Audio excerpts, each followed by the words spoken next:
It's day 9 of the 31-day Safer Pilot Challenge. Today we're going to talk about what makes a great emergency landing site. Heartbeats, power back, 10 recent flaps, perfect. Landing still starts in a perfect pattern.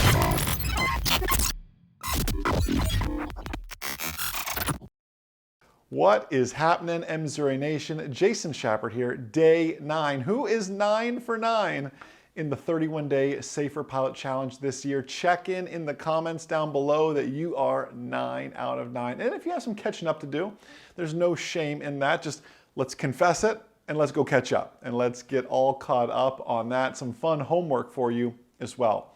So today's video, a little bit different. What makes a great emergency landing site?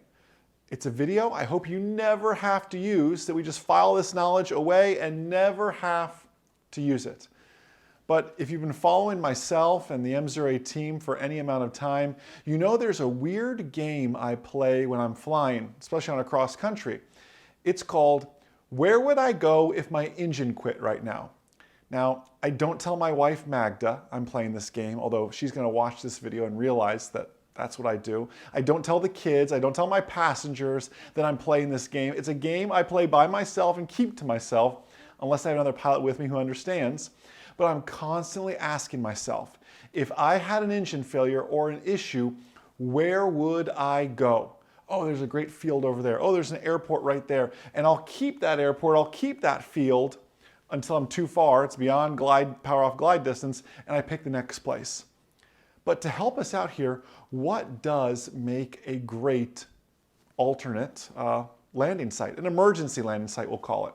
And really, we can break it down. We know airports are the greatest, but we can break it down into 3 categories outside of airports: land, trees, water. And we're going to look at those 3. There's actually a study that breaks down those 3 categories. I'll share the data with you here based on fatal, serious, minor injuries. Before we do that, I need to define some of those terms.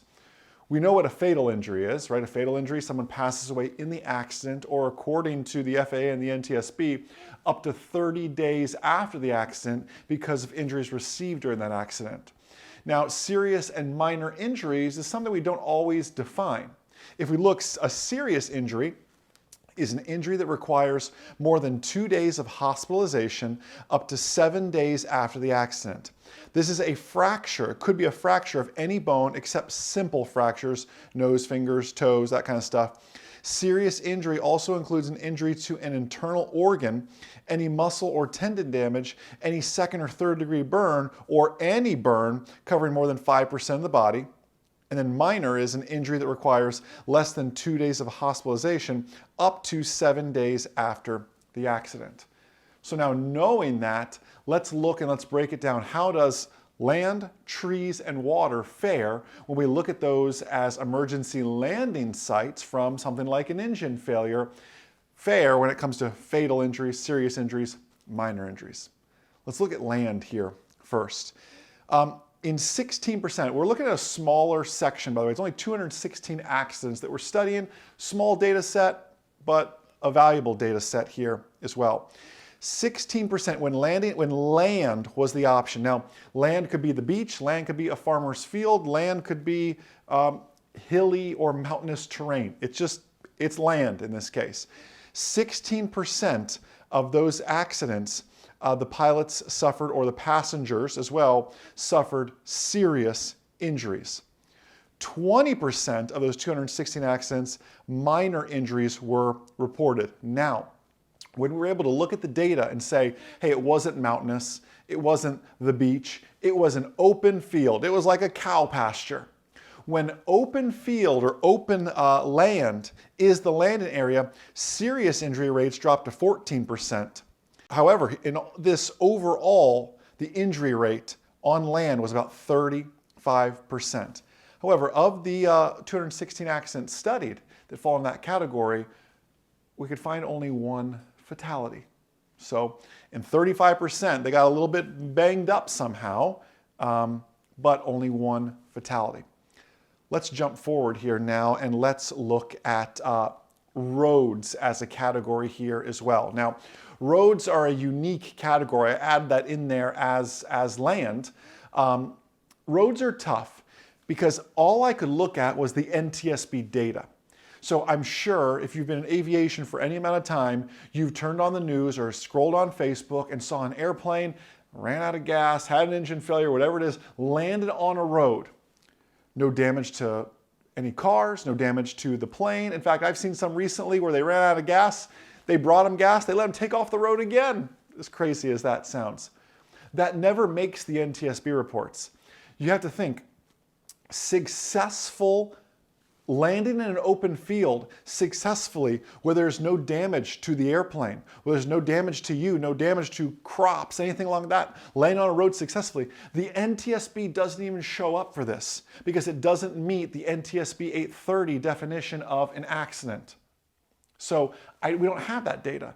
So I'd argue what I'm sharing with you is really a worst case scenario. Does that make sense? Because I'm just looking at data that made the NTSB reports, which means something got banged up. An airframe, a person, damage to property. That's what makes the NTSB reports, as we know. Somebody lands on a road, it doesn't hurt anything, they just take the wings off the airplane and trailer it away, and you don't hear about it other than a news story. The NTSB, the FAA sometimes don't even show up to that. So just take that for a grain of salt. I'm presenting kind of a worst case scenario. Roads, let's look at roads here real quick. Popular forced landing site, as you can know. When an accident occurs, like I share with you here, pilots and passengers fare a little worse on roads than open fields. Again, there's a key point there. When an accident occurs. Now, why would you fare a little worse on a road?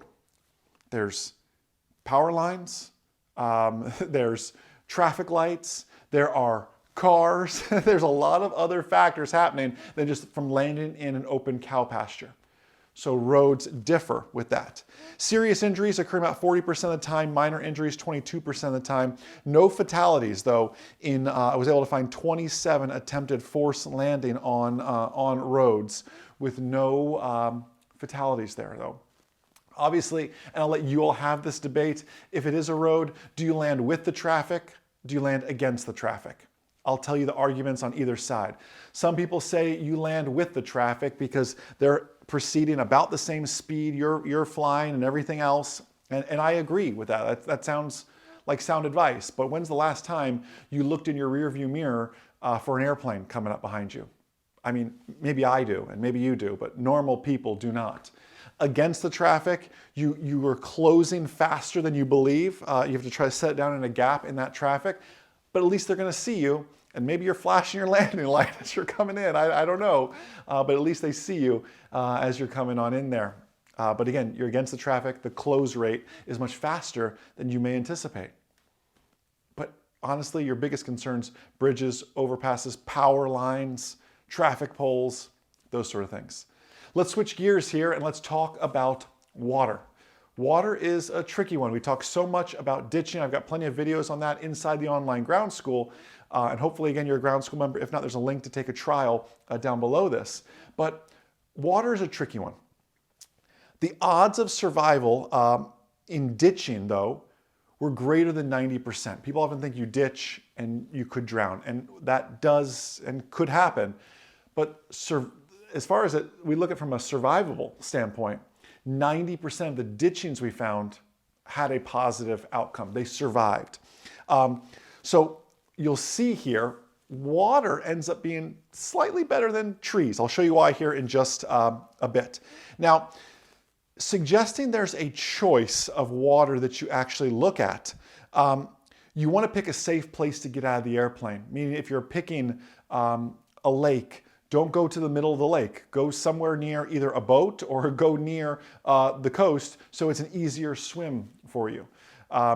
If you're looking at something like a river, rivers have a high survivability rate because it's just a less of a swim. It's all about, can I get out of the airplane and how quickly and how aggressive is this swim I'm about to partake? Keeping in mind, you might be banged up a little bit. These are the factors you're actually looking at here. Now, 92%, meaning 9 out of 10 people get out of a ditched airplane without problems. Everyone worries, can I get out of that airplane? They think you're going to sink to the bottom or you won't be able to get the doors open. A wise seaplane instructor once taught me, if you're going to ditch, and you know it, obviously, take off your shoes, open the door, wedge your shoe in the hinge of the door so the door cannot close. Why do you do that? Well, number one, the door can't close. It'll be easy to open on the way out. And have you ever been pushed into a pool or fallen into a pool and tried to swim with your shoes on? It's really difficult, right? You're not going to want your shoes on anyways for swimming in that case. Take your shoes off, wedge them in the doors. Now, survival rates for oceans, like I'm talking like blue water ocean, for an example, only has an 82% survival rate versus if you say 93% for rivers. And I get it, that makes sense. It's all about how much of a swim. Like you're gonna survive the ditching, are you gonna be there long enough for the Coast Guard to come and get you? Lastly, let's talk about trees. I know this is a long video and I apologize, I've been trying to keep these quick here. Let's talk about trees. A lot of factors go into trees. Are you going into some California redwoods or are you going into some Florida pine tree? Right? Very, very big difference. Are those pine trees in rows where you can get the fuselage, through those? Do you get hung up in the trees? All these other factors. Serious injuries occur about 35% of the time when the landing is in trees. Injuries of some kind, serious, minor, happen about 60% of the time. You see, where we get hurt is all in that sudden stop, right? We need to slow this airplane down as gradually as possible, and trees can sometimes bring you to an abrupt stop. So a lot of factors there. Is it on terrain? What are the types of trees? Can you thread the needle between two trees? Whatever that may be. Again, my prayer is this is a video you never, ever need. But now you have some facts, now you have some data, and now you have a new game to play. Where would I go if my engine quit right now? And now you know the best, good, better, best kind of options as far as that goes. Hey, are you loving the 31-day Safer Pilot Challenge? It's only day 9. You have a lot more to go from here. Again, check out our online ground school, m0atrial.com. You think these videos are good? Wait till you see inside the online ground school. Check in the comments down below. Have a blessed, abundant, outstanding rest of your day. And most importantly, remember, a good pilot is always learning. Have a great day, everybody.